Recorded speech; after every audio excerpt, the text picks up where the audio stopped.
So most leaders, when they lose their influence, it's not because they're not talented. It's not a lack of genius or some killer strategy. Right. They lose it because they completely underestimate how fast these little tiny cracks in their character can become these huge public fractures in their credibility. It happens so quickly. Okay, so let's really unpack that. In a world that's just obsessed with visibility, with speed, with getting results now, Mm. it feels like the platform is way more important than the foundation. Hmm. So our mission for this deep dive is clear. We're looking at sources that argue integrity is, well, it's the most undervalued, but ultimately the most powerful advantage in leadership that actually lasts. The only one that lasts, really. We're basically hunting for a blueprint, something that connects that inner formation, this stuff we all tend to neglect, to real practical leadership strength. And if you just look around at the modern landscape, this is so critical.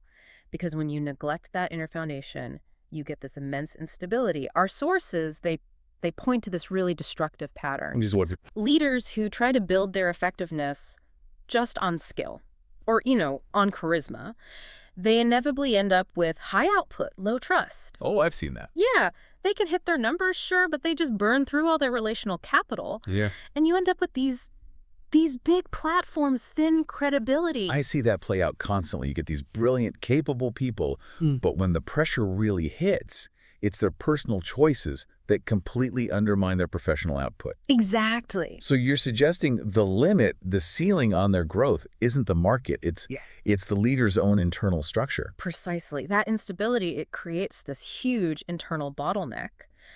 So the central question, the one you just can't avoid, is this. Is the bottleneck limiting you, the pressure around you, or is it the identity within you? Because the core truth that separates, the transformative leaders from just temporary figures is it's universal. Who are you when nobody is watching? That is the ultimate gut check, isn't it? And what I find so compelling about the material we've gathered is that it lays out this really clear, non-negotiable sequence for how you get sustainable influence. Yes. You just can't shortcut this. It's an inside-out process. It's not some outside-in performance. That's right. And when you look at these enduring leadership models, doesn't matter if they're scriptural, philosophical, historical, they all detail this exact same flow. Okay, so what's the progression? It moves in a sequence. Identity leads to character, which then builds reputation, and that finally yields influence. You absolutely have to master the inner reality before you can even think about managing the outer perception. Let's start at the beginning then, Yeah. the anchor point. Tell us more about that first step, identity. Okay, so identity is the soil. It's the absolute root system of who you are, your sense of self-worth, your purpose.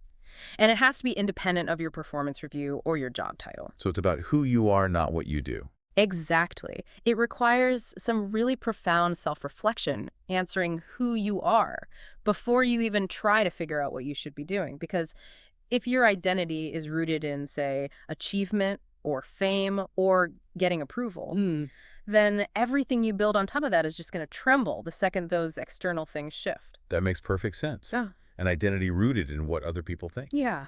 Yeah, a strong wind can knock you over instantly. So if identity is that deep inner work, what's a practical sign that someone is moving into the next stage, into character? Character is the immediate outcome of that healthy identity. If identity is the soil, then character is the architecture. It's the beams, the foundation, the steel frame that keeps everything stable when it's under stress. And how do you know it's being built? You see consistency in the mundane. Yeah. Our sources are so clear on this. Character isn't forged in a crisis. It's built through all the little micro decisions you make every day when you think no one is watching. Resilience and obedience to your own values. That's it, daily obedience. Okay, so character is the internal architecture. Then the next step is reputation. But in the modern world, especially on social media, everyone seems to be chasing reputation directly. Oh, completely. So why is that so fragile, and how is it different from character? Because reputation is just the reflection. It's the visible outcome of an invisible internal reality.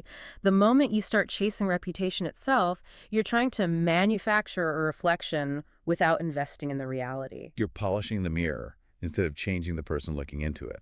Perfect analogy. Reputation that's earned naturally through consistent character is robust.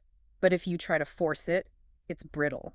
It leads to what our sources call borrowed credibility. It's just a facade. So reputation is what people say about you, Mm-hmm.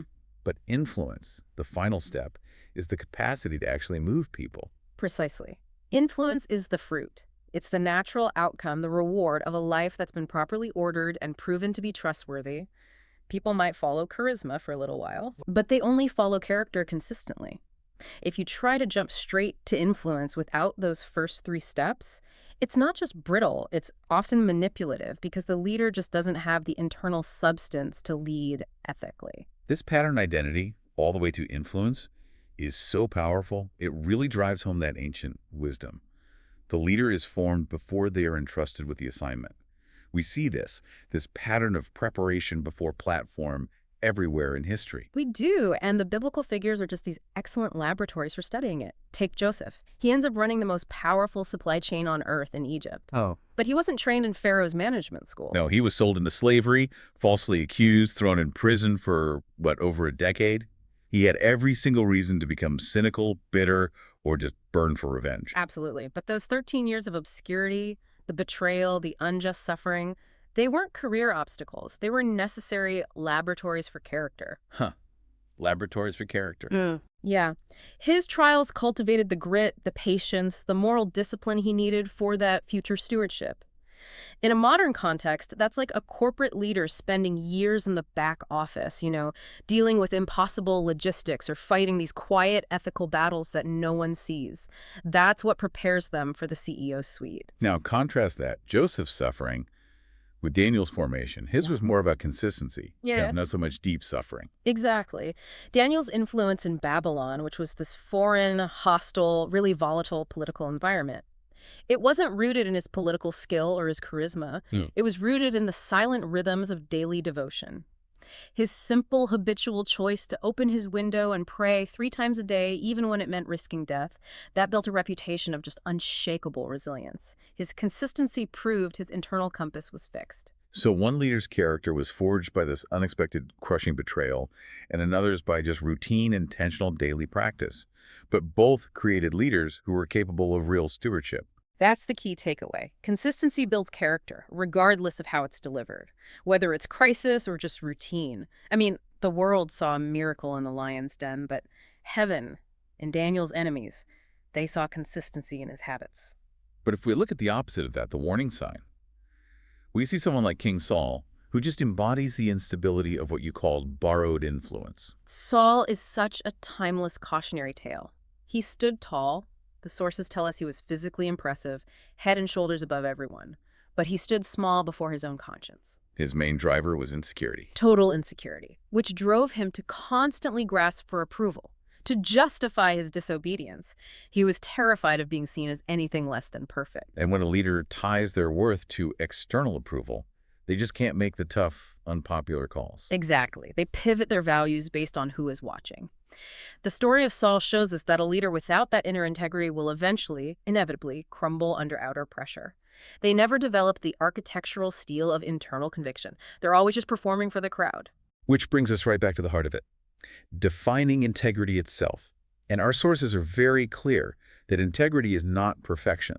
It's not flawlessness. We're all flawed. Yep. Instead, integrity is defined as alignment. Alignment is the perfect word. It's the coherence between your inner world and your outer world. It means your actions, your outer shell, are telling the same story as your convictions, your inner world. So your decisions reflect your values. Right. Not your mood, not the pressure of the moment, and certainly not political expediency. And this consistency is magnetic. People rarely follow skill alone. They follow predictability and consistency. So how do you build that consistency? You mentioned this constellation of habits before. Let's dive into those 4 core virtues that build this inner structure. The inner life has to be intentionally cultivated, and these 4 virtues really act as guides. First, there's integrity itself, which is, as we said, coherence. It's just closing the gap between what you say you believe and what you actually do. And what about humility? That one always feels like the hardest one for high achievers. It is. Humility is just accurate self-knowledge and a radical openness to correction. It's not thinking less of yourself, it's just thinking of yourself less often. And practically. Practically, it means creating structures that force you to confront your own blind spots.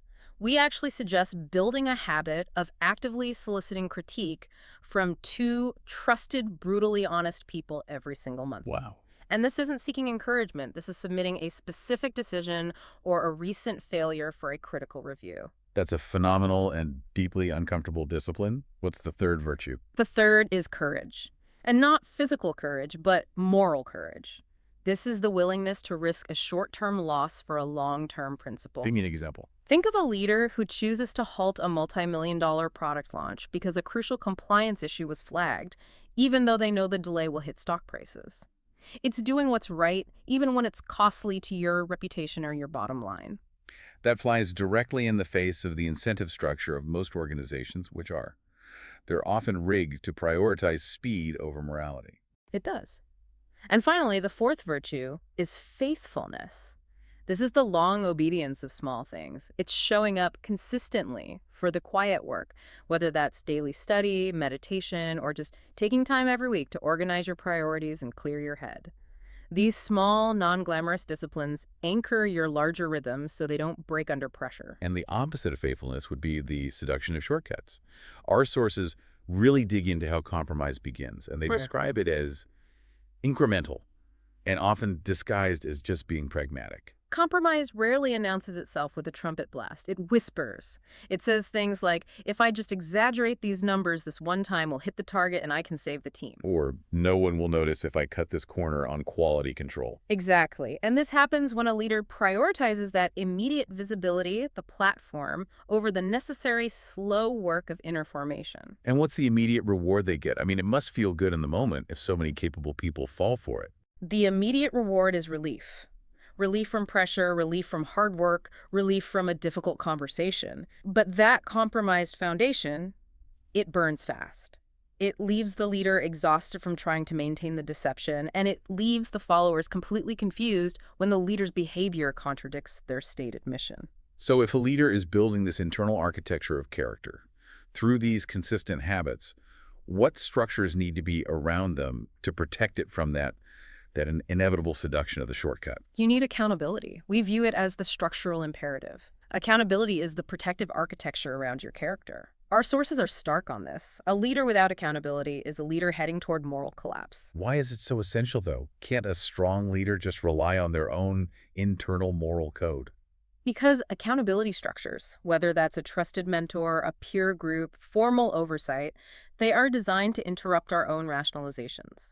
When pressure hits, the human brain is an expert at justifying minor ethical slips. Accountability prevents those hidden cracks from being rationalized away. It forces the leader to expose their decisions before they become these costly public mistakes. It safeguards the very character that is supposed to sustain the weight of responsibility. Okay, so when we look back at all the ground we've covered, The ultimate takeaway for you, listening, is simple, but it's profound. Influence is shaped not by what we perform in public, but by who we become in private.